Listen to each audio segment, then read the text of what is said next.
Okay, we're going to start continuing on Rule 8 of White Magic. Let me read Rule 8 one more time. The Agnosurians respond to sound. The waters ebb and flow. Let the magician guard himself from drowning at the point where land and water meet. The midway spot, which is neither wet nor dry, must provide the standing place wherein his feet are set. When water, land, and air meet, there is a place for magic to be wrought. Now, last time we kind of reviewed what we learned so far and the steps we went to, and now um, DK makes this statement. When the seeker has mastered the forces opposed to him, he is ready for the second initiation, which marks the release of the soul from the prison of the astral body. Henceforth, the soul will use the astral body and mold desire in alignment with divine purpose. So, how are we prisoners of the astral body? Now, that remember, the astral body is that which is the center of our emotions. Controlling our emotions is a great hurdle, and a lot of the negativity that people experience is caused by various problems in the astral body. Um, so, what do you think he means when he talks about being prisoners of the astral body? What would that mean?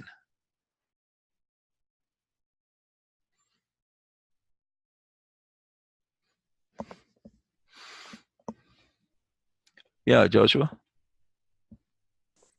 Well, that your consciousness is imprisoned there because you don't rise above it.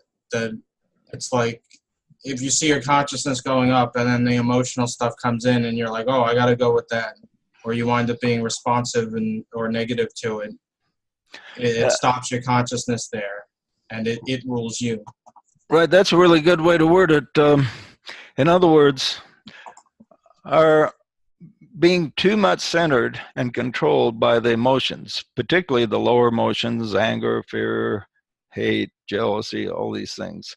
Um, uh, and even some of the higher emotions can be out of control. Maybe uh, our happiness is too much dependent on physical things or on things of this world, so to speak. So if our consciousness is stuck in the emotional level where we can't rise above the lower emotions, then that is like a prison. It's keeping us from going higher. So, yeah, we have to rise above that. And he says, henceforth, the soul will use the astral body and mold it in alignment with the divine purpose. In other words, when the person becomes a master of the emotions are still there. It's, but instead of the emotional body or energy using the person through the power of the spirit and the soul uses the astral body or the emotional body. So everything is just turned around. And when the person makes this turning around where he becomes the master of the emotions rather than the emotions controlling him, then that's a tremendous step forward in the life of the soul.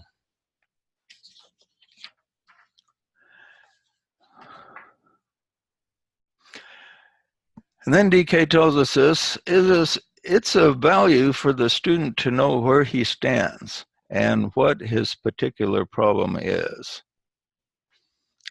Okay, this is a question I've had a lot of people ask me since I've been teaching these various principles. How do I know where I am? And this is a difficult one for many to answer. But you can ask yourself these questions. The the aspirant and the person that approaches the first initiation, This is the first initiation is called the birth of the Christ within the cave of the heart, so to speak. So the first major step is to have a sense that of a connection to a higher power. Not just believe in a higher power. A lot of, 80% of the people out there believe in God.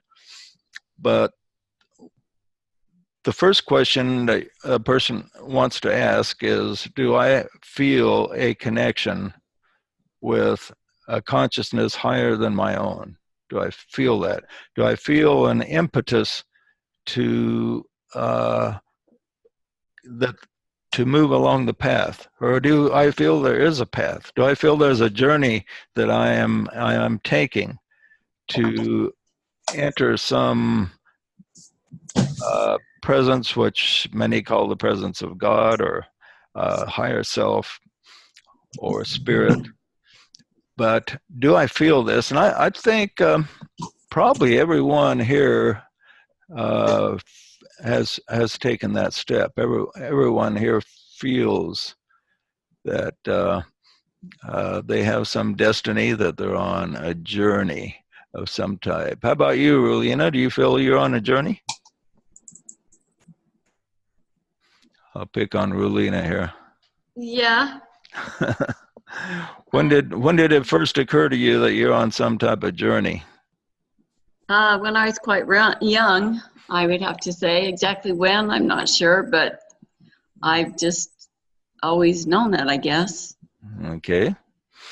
Now, when the person picks this up, this is one important. The first important step. Most pick up in a, or I won't say most, but many pick up in a regular church. They might go there and feel a spiritual experience, or maybe reading the Bible or scriptures of some type, or maybe in association with another person or group. Something stimulates them to think there's more out there than meets the eye, and there's more out there than I've learned in Sunday school. And so there's the person takes this step, and to complete the step, what he has to do is prove to himself and to his soul that he has power over his physical self. And this is where church teachings about, being faithful to your mate and 10 Commandments type thing, all these things enter in, because this following these things proves to herself that we have self-control over the physical realm.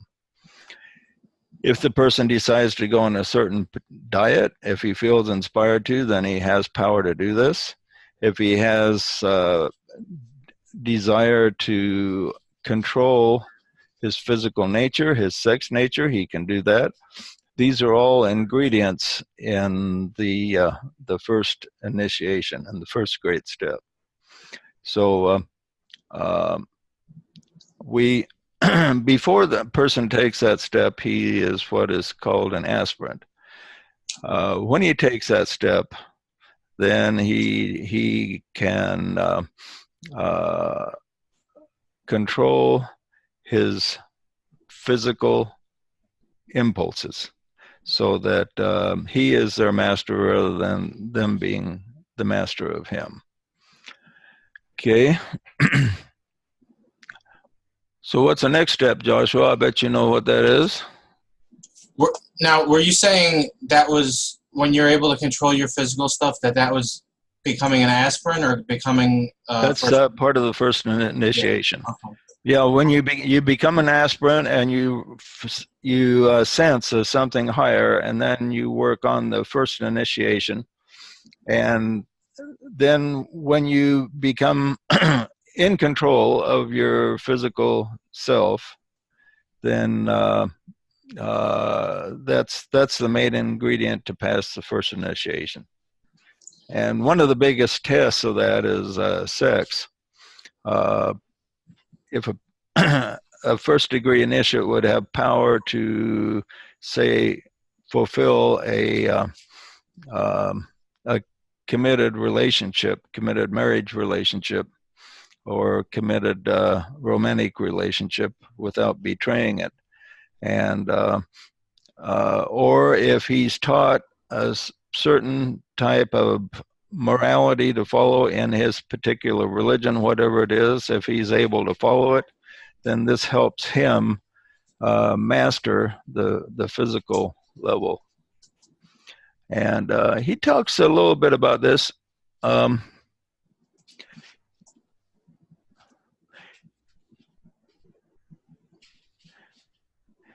He says there's, well, he talks about three things we must master as we go from the first initiation to the second. First of all is selfishness. Selfishness, he says, is the nursery of infant souls. Now, that's kind of interesting that we often think of selfishness as being completely bad, but it's a phase that we all have to go through. All of us have to go through selfishness until we prove to ourselves that selfishness just does not work. And so the disciple eventually finds out that he saturates himself with money and power and sex and all kinds of things, and he's still not happy. And he learns that selfishness is not the answer. So this is one prime ingredient to moving along in the path, is to overcome selfishness. And the second thing to overcome is the force of fear. This is caused, he says, by ignorance. And he points out it's shared by animals, but we have a higher form of fear than animals for two reasons. One is because we have a memory of past events that are that we focus on, unlike the animals. Animals have memory, but they don't focus on the past the way we do.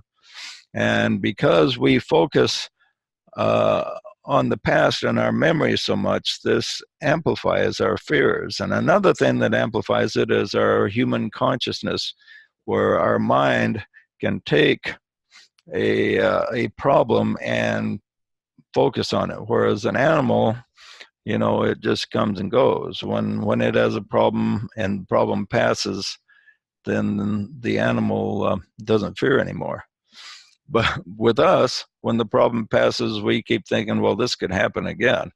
And so we focus on it. So the mind is can be an amplifier of fear.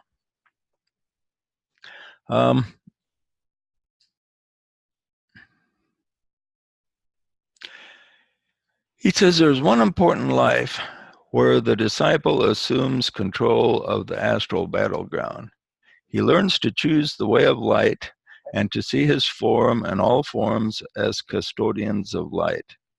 He learns to function as an adept on that plane and to pierce through its illusion to see life true.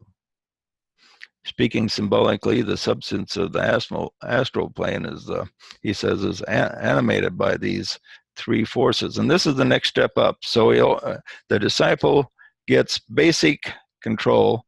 You know, I'm not talking about like yogi-like control where he stops his heart and different things like that.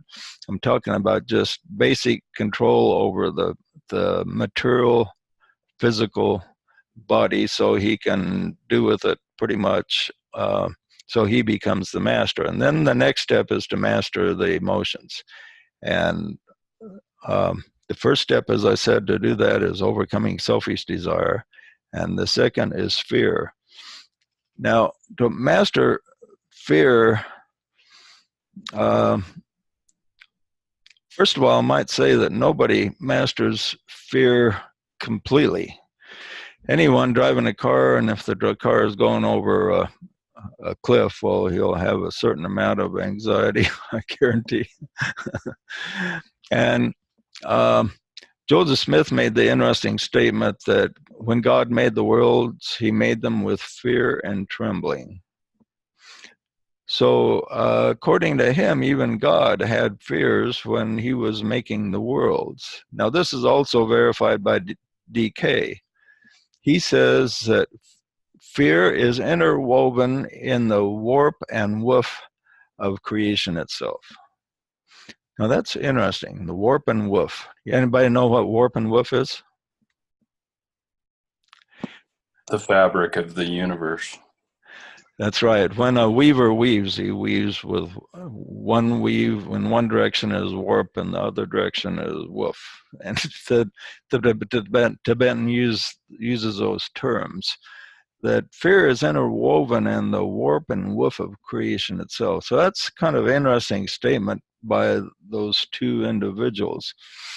And so we overcome fear on one level. There's going to be maybe not the same fear, but a higher type of fear on another level. And what causes fear?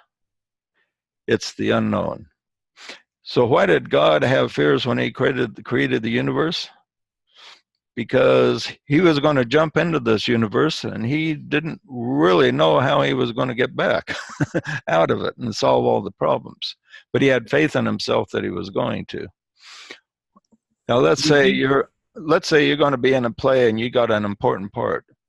Okay, you're probably going to have a little bit of fear as you step out on the stage. That's kind of normal. It's not bad to have a certain amount of fear or a point of tension. So that's not, it's not always a bad thing. What's the difference between a rational fear and an irrational fear that kind of holds us back?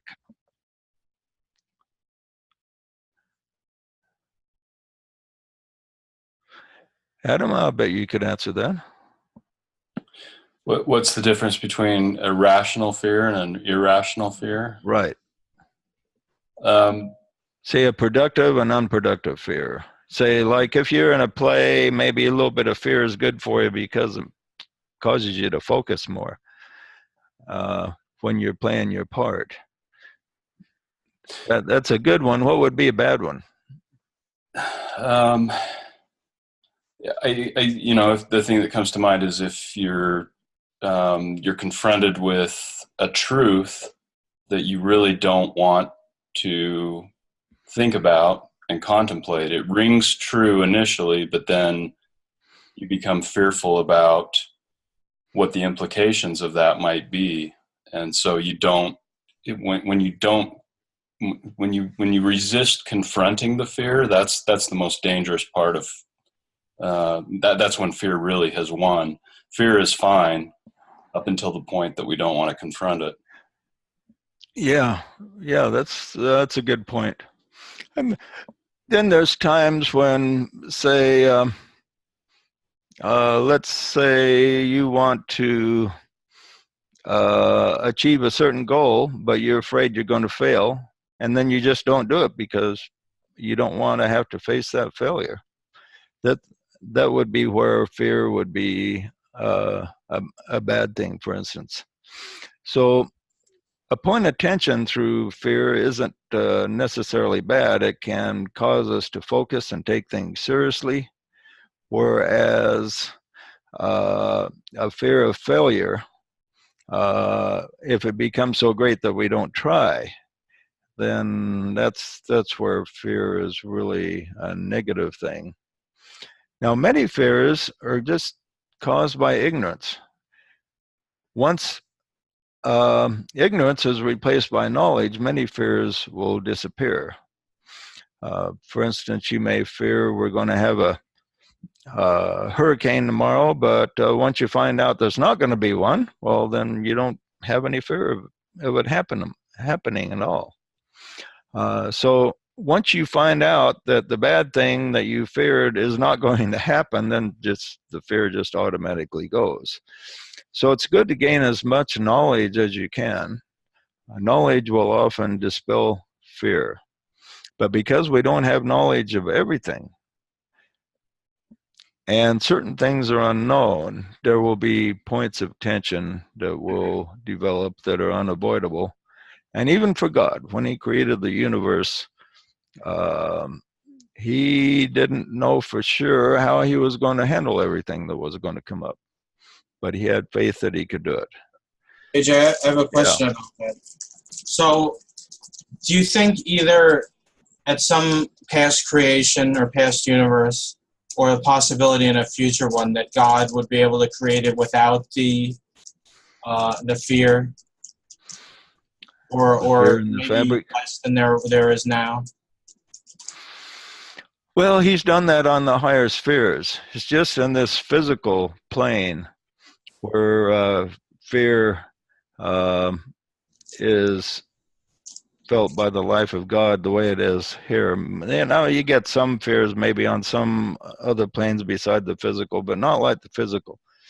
The big But do you feel it's possible for him to create on that level without it at some point? On the physical level? Yeah. Because I remember you or DK was saying how, like you were just saying now, how it's like matter has all this fear in it because of that initial fear. Right. Well, wherever there's an unknown, then there's the possibility of fear, because that's what produces it. It's like if you don't know what's going to happen, let's say there's a 50-50 chance that something bad will happen to you tomorrow. You'd have concern over it, to say the least, you know. But then when you find out that that bad thing isn't going to happen, then the fear just automatically goes. So wherever there's an unknown, there's the possibility of fear. But this causes, but overcoming and mastering those fears and plunging into them and forging ahead despite those fears produces a stimulation of consciousness and moves the person farther into the light. So God would have to create a physical world where everything is known. There are no unknowns at all. Now, the higher the person gets in consciousness, the more things that are known and the less things there are to fear. But on the other hand, it's like as the person progresses, he knows more, but then he knows more of what he doesn't know also.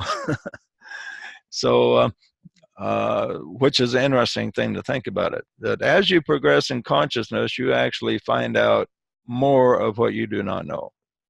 And when you find out more of what you do not know, you open up the door to the possibility of fears on higher levels. And then we have to remove the limitations produced by those fears. And then we open up another door.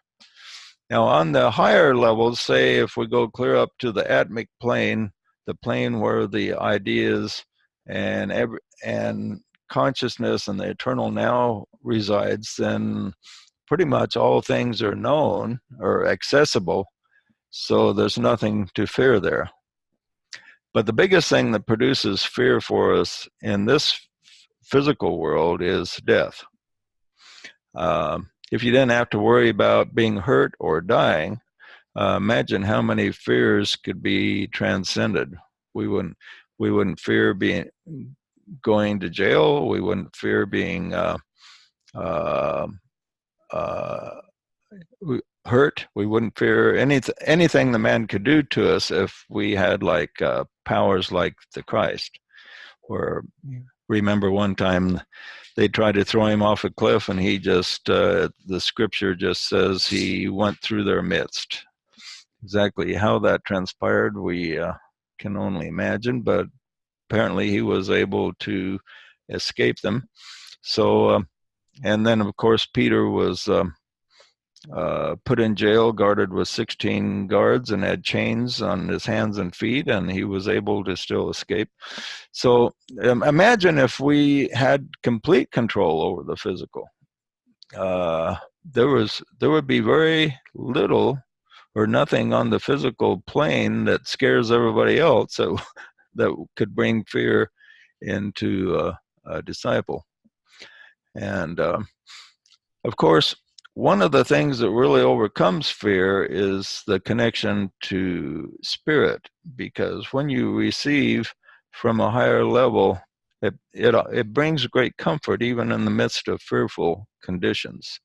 And so there's a lot of people that have faced doom and execution that faced it with great peace because they had a connection to spirit that give them great comfort, that they knew that they were going to a better place, and that knowledge dispelled that fear.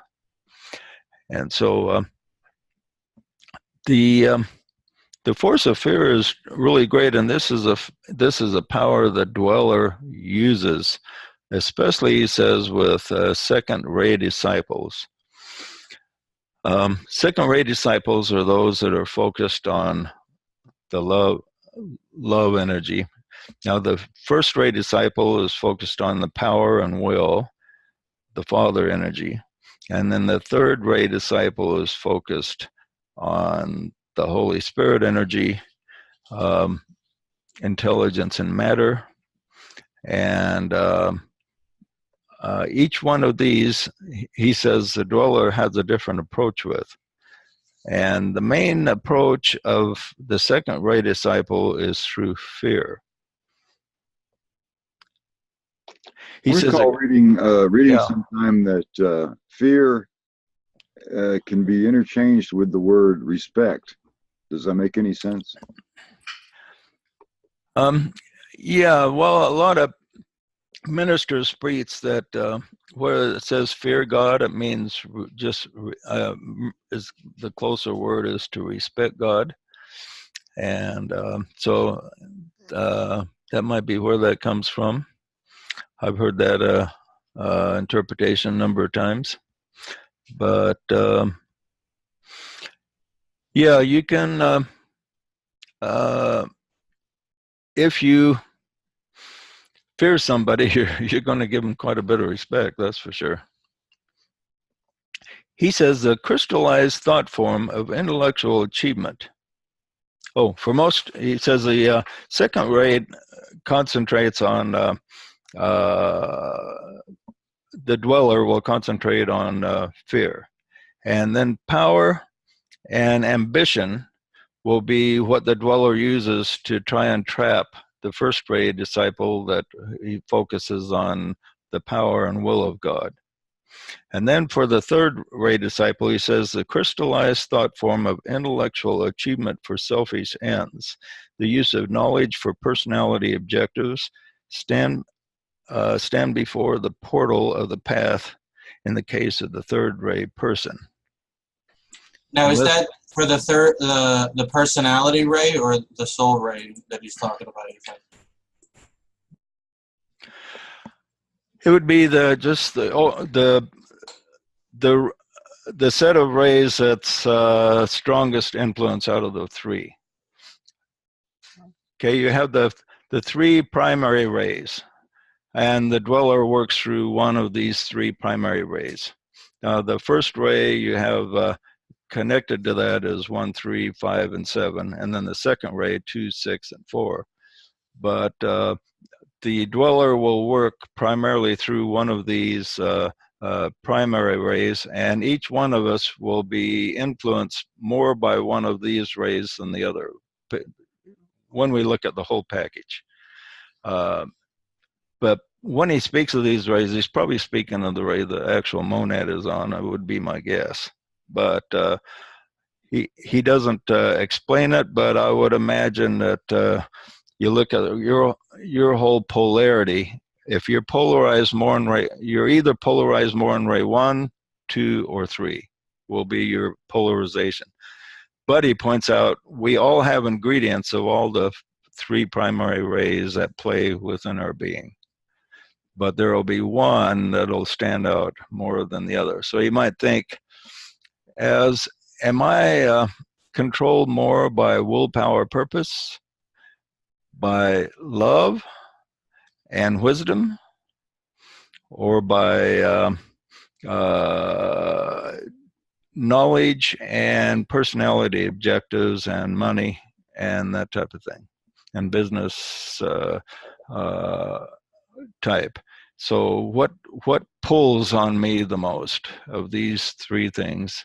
And if you analyze that in yourself, that'll be, you can kind of find out probably where your dweller is going to look for your weak spot. Okay, he says, unless this third way energy is controlled, it will dominate him and turn him into a black magician. So the third way person is, if he doesn't control his dweller, he's in danger of turning into a black magician. The fear is, now he says, fear is a difficult problem. He says, how many torturing hours have been expended on realities and on tangible happenings, and how many on illusionary premonitions and on doubts and questioning based on things that never happen. Says it helps to meditate on truth in daily lives and use this mantra, he says, to help overcome fear. He says, let reality govern my every thought and truth be the master of my life. Let reality govern my every thought and truth be the master of my life. Now remember, we said that fear is caused by unknowns. If there's an unknown in the near future, it has power to create fears because we just don't know if the result is going to be good or bad or what. But when you let truth govern your every thought and be the master of your life, truth dispels fear. So this is a good thing to say to ourselves if we're facing unknowns.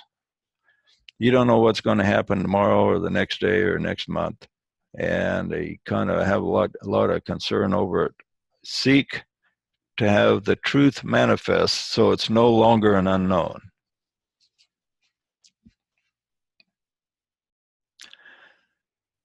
He says he would suggest sound common sense and the cultivation of an attitude of mind which refuses to permit time for illusionary fears to grow. So this brings in the principle of attrition. He says the problem that we have with fears is we put energy into these fears, and it causes illusionary fears to grow. In other words, the problem is going to be much bigger in your mind than it really is, and you're going to fear things that are not really going to happen because you put too much attention on. So the key is the principle of attrition. And who can vocalize what the principle of attrition is? Let's see who we can pick on here. So we're giving Joshua some time. Nick, haven't heard from you today. Well, as I recall, the principle of attrition is where you don't suppress the fact that something exists, but you just sort of give it as little attention as possible. Yeah, exactly. And so let's say, let's pick something that people worry about. They worry, let's say people worrying they're going to get cancer. Okay, that's a big worry for a lot of people. About what, quarter of the people get cancer one time or another. So if you're just worrying about it all the time, then you're feeding energy into it, so you're more likely to have it happen to you. So just withdraw thoughts about it. Think of yourself being healthy, and don't even think about that possibility. And on the other hand, if you read some magazine article about eating healthy to avoid cancer, you don't put the reality that that's a possibility out of your mind so much that you don't improve your diet or healthy means of living, but you just tune it out. But then if you do read an article saying, if you eat a lot of blueberries, it'll help you resist the cancer cells. So you think, well, maybe I'll eat more blueberries or whatever. So that's fine. You eat more blueberries, but don't focus on the cancer while you're eating the blueberries. Just make that a part of your diet and tune out even the idea that you might get it. So when you tune it out, then you also tune out the fear. So this is the fear is one of the most difficult things. I think the second-rate people probably have one of the more difficult aspects of the dweller to overcome by overcoming fear, because what the dweller will do for the second-rate person is he will approach him as at his third initiation with every memory of every fear that not so much the memory, but the energy of all of the fears of all of his past lives rolled up in one package to try to prevent him from taking his next spiritual step. Now, for the first-rate person, it will be that lust for power. And if he fails, then he will become kind of a tyrant within his sphere of activity. And this will prevent him from taking his next spiritual step. He has to overcome that tendency to misuse power. And for the third-ray aspirant, he has to overcome that tendency to be controlled by money and material goods and material things. And that will prevent him from taking his next spiritual step. So overall, he says that all these three effects or three ingredients influence us all, and the dweller will use everything under his power to prevent us from taking our next step. Now, he goes into a second initiation and he masters the emotional energy. And then when he masters the emotions, he faces his dweller and sees through the illusion on the material plane, so that he won't necessarily see through every illusion, but he will be able to unravel any illusion that comes upon his path, so that he won't be able to be tricked into a path that seems good but isn't good. Because the person that's caught in illusion, as I said at the gathering, he is often a person of very good intentions. But a person of very good intentions can be tricked by the mind to do some quite destructive things. We often think, all those Nazis were just evil men, but a lot of the Nazis, or a lot of the people in totalitarian regimes, really think they're doing good things, even though they're following the whims and will of a tyrant. And so illusion just really tricks people into a path that we don't want to go in. So it's important that we examine our lives and examine whether or not we're really on a path that leads to good. Now he says fear delays action. Certainly a lot of truth in there. The first-rate aspirant who fails to overcome his dweller will become a destroyer of souls. In other words, he's focused on power, and so he will use his power in a destructive way, like, say, the Kim Jong-un over North Korea. He actually just is harmful to people's very souls because of how much he controls them. The second-rate aspirant who doesn't overcome his dweller becomes a deluder of souls. You ever met a deluder of souls before? There are a lot of gurus and out there that are leading their flock upon the wrong path. A lot of preachers, a lot of priests, various gurus. The third ray person who fails to shatter his dweller becomes a manipulator of souls and uses the mind to destroy the real and puts a veil of darkness between people he associates with and the true reality. The first ray group works through politics, the second through religion and mass psychology and the arts, Hollywood. The third works through business, finance, and money.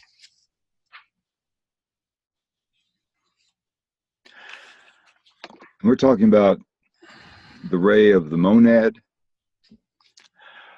We're talking about the ray that the person is most polarized on. And he says, like I say, we're all affected by all three rays, but they're the three primary rays, as they're called. But one will affect us more than the other, and the one that affects us the most would probably generally be the ray of the monad, would be my guess on that. That would be me. I'm a second ray monad. What'd you say, Rick? I'm second ray monad. Yeah, I wouldn't be surprised. I think majority people here is probably second ray monads. Okay, the forces, yeah. Is that an intuition you have, or? Yeah, I think just the vibration that I pick up from the people in the group here, I think is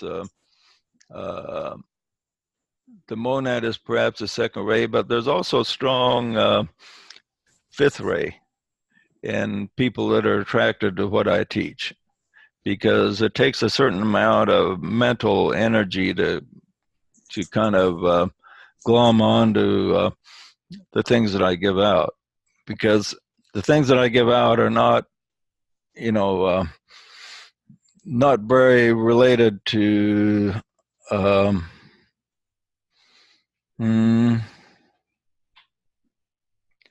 the sixth ray especially, but it is related to the wisdom part of the second ray and somewhat to the love energy in the first and of the second ray. But I I focus on a balance of all the rays as much as possible. But probably the wisdom aspect of the second ray is probably strongest with me, I would guess. So I would, and like attracts like. So that's why I think quite a few here are connected to the second ray. Okay. I was thinking about how he said that, what was it, like most of the people from the moon are third ray monads and stuff. Yeah. Probably so. And people left over from the previous solar system are associated strongly with the third ray. Okay. This force of sexual attraction is a powerful force that has to be overcome. And this brings us into incarnation. And he says, cosmically speaking, it manifests as an attractive force between spirit and matter. And he makes this interesting point. He says, when man was purely animal, no sin was involved.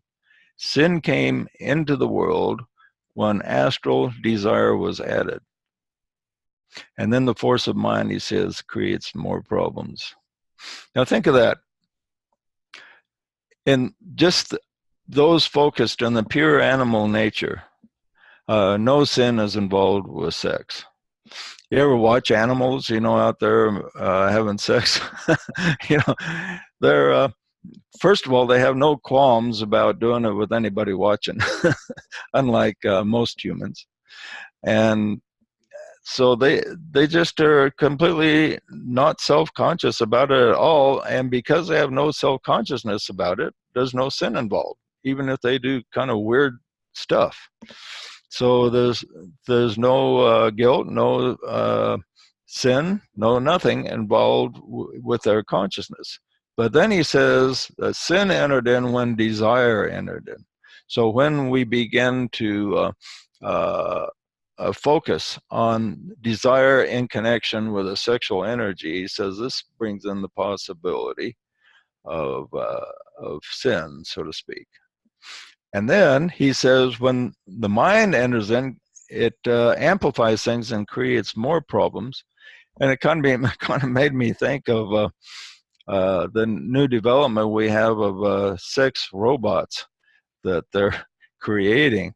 What do you think that's going to do to us? Will that solve the sexual problems, or will that amplify them because of the mind involved there? What do you guys think about that? We got to get Jill in there in that future life to teach people about getting off the technology and being more real. Yeah, right. Yeah, in England they even got these sex robot brothels. The people are paying, and then they go have sex with these robots. Wow. Well, I can't imagine check out a video of that. The big attraction to that myself. But if I guess people use their imagination enough, they can imagine these robots as being real.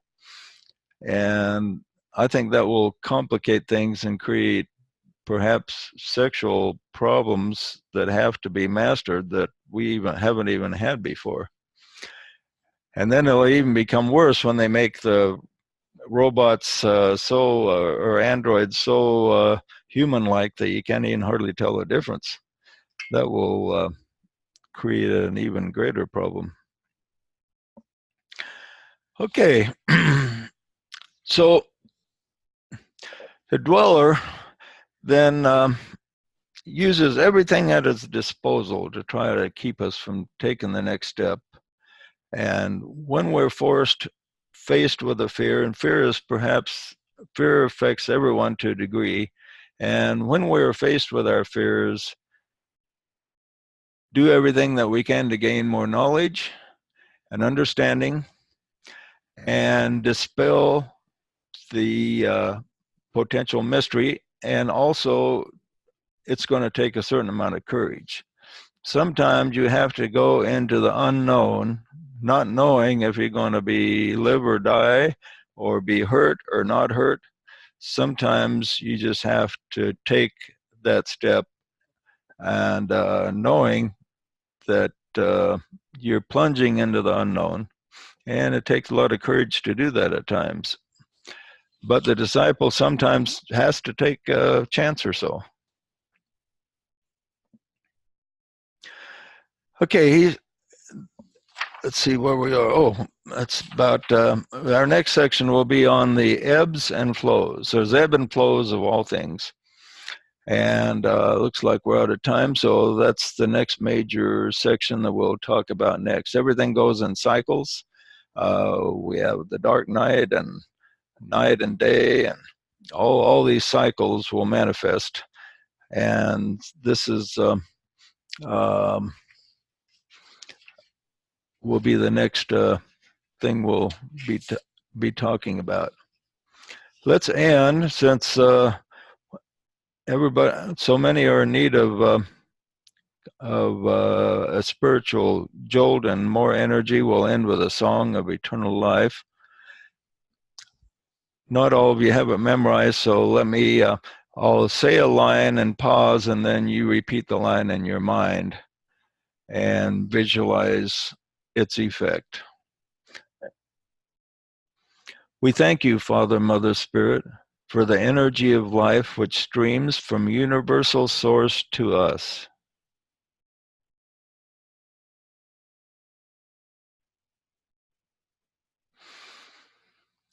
For the life that circulates through each atom and cell, permeating our entire bodies and minds, bringing health and vitality to all our living parts.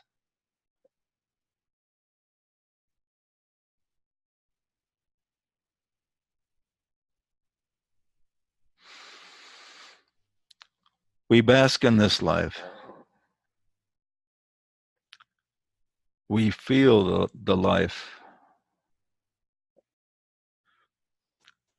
We are the life.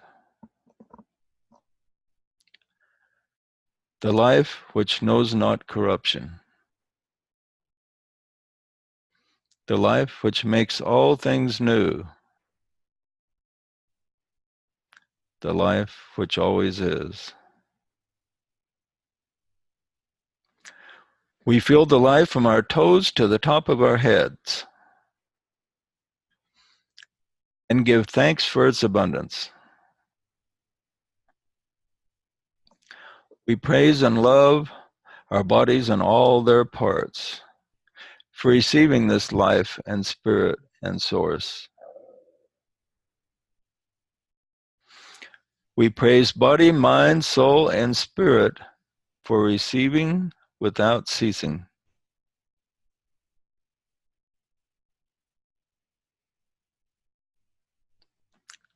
Om.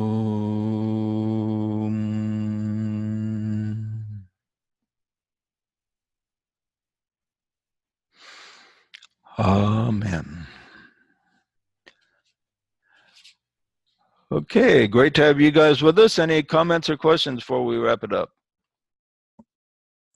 Good to see folks again after the gathering. Yeah, it's really great. Thank you. Everything that you discussed today was like exactly what I needed to hear. Well, thank you. Taught me a lot. Thank you. Well, and it was also good to see others. Yeah. Yeah, it's kind of like you guys are more real now. I've seen you all in person for, or most of you in person for a while. Okay, everybody, we'll see you. We'll plan on next week at 2 o'clock in the afternoon on Sunday, and the date will be the 14th, all being well. So we will see you next week, and have a good week. And focus on the good energy we developed here, and that should help your week run smoothly, hopefully. Gunnar wants to say goodnight to Jonah. Bye, buddy. There's Gunnar. Hey. Life, love, and light, everybody. Where's Jonah? He went to bed. Jonah's in bed. Oh, Jonah. there's Gunnar. How you doing, Gunnar? Hi, Gunnar. All right. There's Jonah. Gunnar.